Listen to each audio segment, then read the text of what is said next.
2026 నాటికి ప్రపంచంలోనే మూడవ అతిపెద్ద ఆర్థిక వ్యవస్థగా మారబోతున్న భారత్. అందుకే ఇప్పుడు పాశ్చాత్య దేశాలన్నీ భారత్ వైపే చూస్తున్నాయి.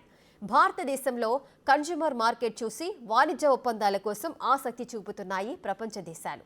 భారతదేశంలో పెరుగుతున్న ధనిక వర్గం వల్ల వస్తువులకు కూడా ఇక్కడ డిమాండ్ పెరుగుతుందంట. అయితే ఇది భారతదేశాన్ని ట్రేడ్ డీల్స్లో టాప్లో ఉంచుతోంది. ఇంతకీ భారత్లో మార్కెట్కు నిజంగానే అంత వాల్యూ ఉందా? పాశ్చాత్యులను అంతగా ఆకర్షిస్తున్న ఇండియన్ మార్కెట్ ఎందుకంత స్పెషల్? ఇటీవలి సంవత్సరాల్లో భారతదేశ ఆర్థిక వ్యవస్థ మెరుగుపడిందని నివేదికలు వస్తున్నాయి. కరోనా కాలాన్ని కూడా దాటుకుని భారత్ నిలదొక్కుంటున్న మాట వాస్తవమే. ప్రపంచంలో చాలా దేశాలు కరోనా దెబ్బకు చతికిల పడితే భారత్ మాత్రం అనుకూలమైన ఆర్థిక విధానాలు అమలు చేస్తూ ఆర్థికంగా ముందుకు సాగుతోంది. ఈ ధీమాతోనే ప్రపంచంలోని మూడో అతిపెద్ద ఆర్థిక వ్యవస్థగా మారతామని కాన్ఫిడెన్స్ అందరిలోనూ కనిపిస్తోంది. అయితే ఇటీవల దీనికంటే ఉత్తమంగా 2031 నాటికి భారతదేశం ప్రపంచంలోని రెండో అతిపెద్ద ఆర్థిక వ్యవస్థగా ఉంటుందని, 2060 నాటికి ప్రపంచంలోని అతిపెద్ద ఆర్థిక వ్యవస్థగా అంతరించగలదని రిజర్వ్ బ్యాంక్ నివేదిక వెల్లడించింది. అంటే చైనా, అమెరికాల స్థాయికి చేరుకుంటుంది. అందుకే భారతదేశం ఇప్పుడు ప్రపంచ మార్కెట్కు గమ్యస్థానంగా ఉందని అంటున్నారు. అందులోనూ అమెరికా మొత్తం జనాభా కంటే ఎక్కువ జనరేషన్ జెడ్ ఉన్న దేశం అంటే డిజిటల్ ప్రపంచంలో పుట్టి పెరిగి సాంకేతిక, సోషల్ మీడియా, ఇన్స్టెంట్ కమ్యూనికేషన్లతో సహజీవనం చేస్తున్న యువత అన్నమాట. వీళ్ళిప్పుడు భారతదేశాన్ని ప్రపంచ వినియోగ రాజధానిగా మార్చారనే అభిప్రాయాలు వస్తున్నాయి. ప్రపంచంలో లిబరేషన్ కు ముందు అంటే ప్రభుత్వం మార్కెట్ నియంత్రణను తగ్గించి వ్యాపారాన్ని, ఆర్థిక వ్యవస్థను మరింత స్వతంత్రంగా, పోటీతత్వంగా మార్చడానికి ముందు ఇండియా పాశ్చాత్య కంపెనీలకు పెద్దగా అందుబాటులో లేదన్నది వాస్తవం. 1990లకు ముందు భారతదేశంలో తమ వస్తువులను పెట్టుబడిగా పెట్టడం, విక్రయించడం పాశ్చాత్య దేశాలకు చాలా కష్టంగా ఉండేది. కానీ 1990లో వచ్చిన లిబరైజేషన్ తర్వాత దశాబ్దాలుగా భారతదేశంలో వేగంగా మార్పులు వచ్చాయి. ఇప్పుడు ప్రపంచంలోనే అత్యంత డిమాండ్ ఉన్న కన్స్యూమర్ మార్కెట్ గా ఉంది. అందుకే ప్రపంచంపై ట్రంప్ టారిఫ్లతో వారు చేస్తున్నప్పటికీ పాశ్చాత్య దేశాలు భారతదేశంతో వాణిజ్య ఒప్పందాలు కుదుర్చుకోవడానికి ఆసక్తి చూపిస్తున్నాయి. భారతదేశం బలమైన ఆర్థిక వ్యవస్థగా మారడంలో వాణిజ్యం, హోటళ్లు, రవాణా, కమ్యూనికేషన్, బ్రాడ్కాస్టింగ్ సర్వీసులకు సంబంధించిన సేవల రంగాల్లో ఇప్పుడు భారత్ దూసుకుపోతుంది. 2025 ఆర్థిక సంవత్సరంలో 6.4% విస్తరణ కొనసాగుతుందని ప్రభుత్వం అంచనా వేసింది. అలాగే ప్రైవేట్ సెక్టార్లో వినియోగ వ్యయం 2025లో 7.6% పెరుగుతుందని అంచనా వేస్తున్నారు. అందుకే ప్రపంచంలో మార్కెట్లు గల్లంతైనా భారతదేశ ఆర్థిక వ్యవస్థ నిలదొక్కుంటుందని అనుకుంటున్నారు.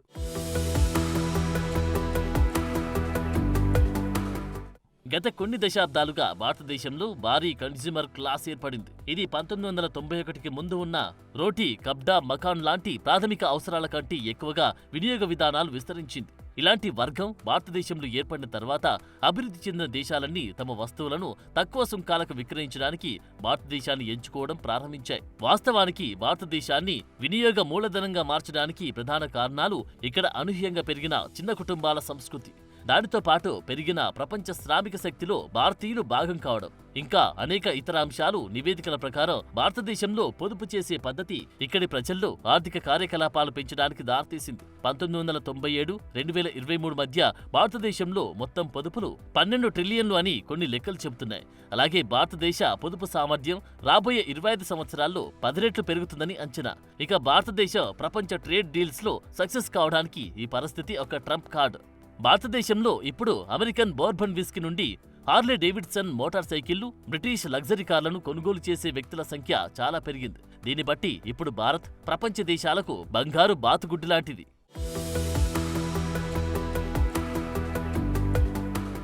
దేశంలో సంపన్న వర్గం పెరుగుతూ ఉండడం వల్ల భారతదేశం 2026లో జర్మనీ, జపాన్లను అధిగమించింది.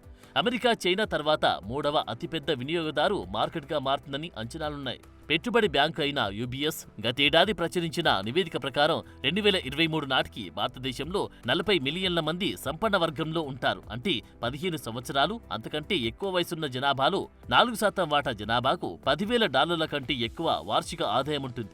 ఇది రాబోయే 5 సంవత్సరాల్లో రెట్టింపు కంటే ఎక్కువ ఉంటుందని యూబీఎస్ పేర్కొంది. అలాగే 2028 నాటికి $10,000 కంటే ఎక్కువ వార్షిక ఆదాయం ఉన్న జనాభా 88 మిలియన్లకు చేరుకుంటుందని అంచనా వేస్తున్నారు. ఇక ఫిచ్ సొల్యూషన్ కంపెనీ అయిన BMI ఇటీవల నివేదిక కూడా ఇదే అంచనాను వేసింది.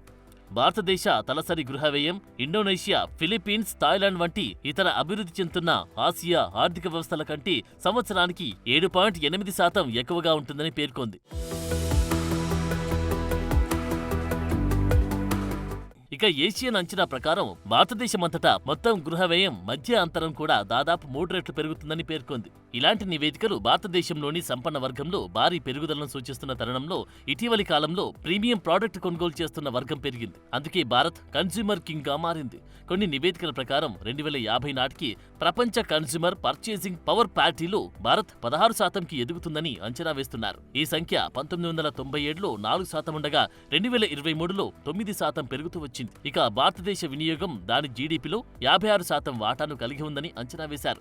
ఇది చాలా వేగవంతమైన వృద్ధి రేటుగా పరిగణిస్తున్నారు. ఇది 2034 నాటికి రెట్టింపు అవుతుందని కూడా అంచనా వేస్తున్నారు. అంటే భారతదేశ కన్స్యూమర్ కథ ఇటీవల పెరిగిన మధ్యతరగతిపై భారీగా ఆధారపడింది.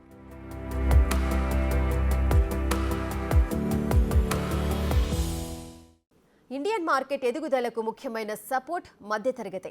ఇటీవలి కాలంలో ఈ మధ్యతరగతి జనాభా విపరీతంగా పెరగటం వల్ల భారత ఆర్థిక వ్యవస్థకు బలం వచ్చింది. అయితే దీనికి ప్రభుత్వాలు కూడా తోడ్పాటును అందించకపోలేదు. ఇటీవల కేంద్ర బడ్జెట్లో ట్యాక్స్ కోతలు కూడా ప్రజల వినియోగ శక్తిని పెంచాయనడంలో సందేహం లేదు. ఇలాంటి చర్యలతోనే భారతదేశం ప్రపంచ అతిపెద్ద ఆర్థిక వ్యవస్థలను సరసన నిలబడటానికి అడుగులేస్తోంది. అందులోనూ భారీగా పెరుగుతున్న జెన్జెడ్ జనాభా, సంపన్న వర్గాలు భారత్ను కన్స్యూమర్ మార్కెట్కు కింగును చేస్తున్నాయి. ప్రపంచమంతా ట్రంప్ సుంకాల సమరాన్ని ఎదుర్కొంటున్న తరుణంలో అమెరికాతో సహా ప్రపంచ దేశాలన్నీ, ముఖ్యంగా వెస్టర్న్ కంట్రీలు తమ ఉత్పత్తులకు తక్కువ సుంకాలు కోరుకుంటున్నాయి. అలాగే భారత మార్కెట్లో పోటీతత్వం లేకుండా ఉండకూడదని అనుకుంటున్నాయి. కాబట్టి పాశ్చాత్య మల్టీనేషనల్ దిగ్గజాలు, ముఖ్యంగా మాస్ కన్స్యూమర్ విభాగంలో ఉన్న సంస్థలు వాటి వాల్యూమ్ వృద్ధి కోసం భారత్ వైపు చూస్తున్నాయి. భారతదేశ మార్కెట్ పరిణామం కూడా వీళ్లను ఆకర్షిస్తుంది. ప్రపంచంలోని అత్యంత తక్కువ జనాభా ఉన్న భారత్లో ఇంత పెద్ద మధ్య తరగతికి కొనుగోలు శక్తి ఉంటే దాన్ని పాశ్చాత్య మార్కెట్లే కాదు ఎవరు వదులుకోలేరు. అంటే అంతర్జాతీయ కంపెనీలతో పాటు దేశీయ కంపెనీలు కూడా దేశీయ స్థాయి మద్దతుతో ప్రపంచ పెద్ద కంపెనీలుగా సులభంగా ఎదుగుతాయని కూడా కొందరు భావిస్తున్నారు. అందులోనూ వినియోగ శక్తిని పెంచడానికి ఇటీవలి కేంద్ర బడ్జెట్లో పన్ను కోతలు కూడా ఉపయోగపడ్డాయి. ప్రభుత్వం ఇస్తున్న ఈ పన్ను కోతలతో ఎక్కువ ఖర్చు చేయడానికి ప్రజలు ఎగబడుతున్నారు. కొన్ని నివేదికల ప్రకారం ఇది 1,00,000 కోట్లను మార్కెట్లోకి తీసుకొస్తుందని అంచనా ఉంది. మొత్తంగా ఖర్చులు 13.3 లక్షల కోట్లను జోడిస్తుంది. ఇది భారతదేశ జీడీపీని 1% పెంచడానికి సహాయపడుతుంది.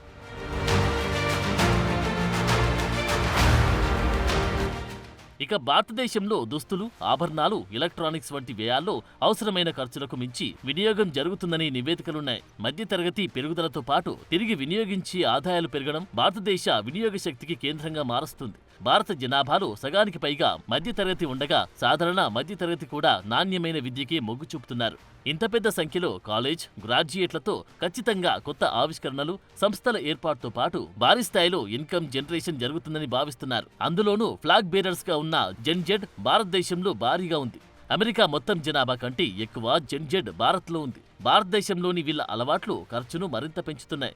ఒక నివేదిక ప్రకారం 2035 నాటికి భారతదేశంలో ఖర్చు చేసి ప్రతి 2వ రూపాయి జెన్జెడర్ నుండి వస్తుందని పేర్కొంది. అంటే జెన్జెడర్ అతిపెద్ద ఖర్చుదారులుగా మారుతున్నారు. అయితే వీళ్ల పొదుపు సామర్థ్యాన్ని కూడా తక్కువ అంచనా వేయకూడదని నివేదికలు చెబుతున్నాయి. దీని ప్రకారం రాబోయే 25 సంవత్సరాల్లో భారత్ పొదుపు 10 రెట్లు పెరిగి 2047 నాటికి 103 ట్రిలియన్లకు చేరుకుంటుందని అంచనా ఉంది. ప్రస్తుతం దేశంలో స్థానిక కిరాణా దుకాణాలకు వాణిజ్య ముప్పు ఉన్నప్పటికీ 2024 నాటికి భారతదేశ రిటైల్ వాణిజ్యంలో 92% కిరాణా దుకాణాలపై ఆధారపడి ఉన్నాయని నివేదికలు చెబుతున్నాయి. మరోవైపు భారతీయ ఎంటర్టైన్మెంట్, మీడియా పరిశ్రమ 8.3% CARG వద్ద వృద్ధి చెందుతుందని అంచనా ఉంది. అలాగే 2028 నాటికి 3.65 లక్షల కోట్లకు చేరుకుంటుందని అంచనా వేస్తున్నారు. ఇది 4.6% ప్రపంచ రేటును అధిగమిస్తుంది. దీంతో పాటు ఆన్లైన్ గేమింగ్, ఓటీటీ కూడా అధిక వినియోగాన్ని చూస్తున్నాయి. అందుకే విదేశీ కంపెనీలకు భారత మార్కెట్ ప్రత్యేక ఆకర్షణీయంగా మారింది.